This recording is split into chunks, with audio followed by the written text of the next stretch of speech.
ফের এক ছবিতে শাকিব ইধিকা প্রিয়তমা সিনেমার মাধ্যমে নিজেকে নতুন করে দর্শকের সামনে উপস্থাপন করেছেন শাকিব খান।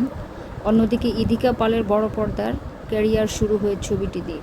এরপর দুজনেই ব্যস্ত, তবে আলাদাভাবে এক হওয়া হয়নি নতুন কোনো কাজে। এবার দুই তারকার ভক্তদের জন্য মন ভালো করা খবর হলো, ফের এক সিনেমায় দেখা যাবে শাকিব ইধিকাকে। সিনেমাটি নির্মাণ করতে যাচ্ছেন নাট্য পরিচালক মেহেদী হাসান হৃদয়। এর আগে অসংখ্য নাটক নির্মাণ করে হাত পাকিয়েছেন এই পরিচালক। এরই মধ্যে প্রস্তুতি নেওয়া শেষ হয়েছে, চুক্তিও। জানা গেছে আগামী মাসের শুরুতেই ভারতের রামুজিতে শুরু হচ্ছে শুটিং। একটানা শুটিং শেষ হবে বলে সংবাদ মাধ্যমে জানিয়েছে নির্ভরযোগ্য সূত্র। তবে সিনেমাটি নিয়ে এখনই বিস্তারিত বলতে চাননি সংশ্লিষ্টরা, তাই পাওয়া যায়নি কোনো মন্তব্য। জানা গেছে এবছরই সিনেমা মুক্তির পরিকল্পনা করে রেখেছেন পরিচালক। এদিকে মুক্তির অপেক্ষায় আছে শাকিবের ঈদের সিনেমা তুফান। দেশের দুই প্রযোজনা প্রতিষ্ঠান আলফা আই ও চরকির সঙ্গে ছবিটি প্রযোজনা করবে কলকাতার SBF।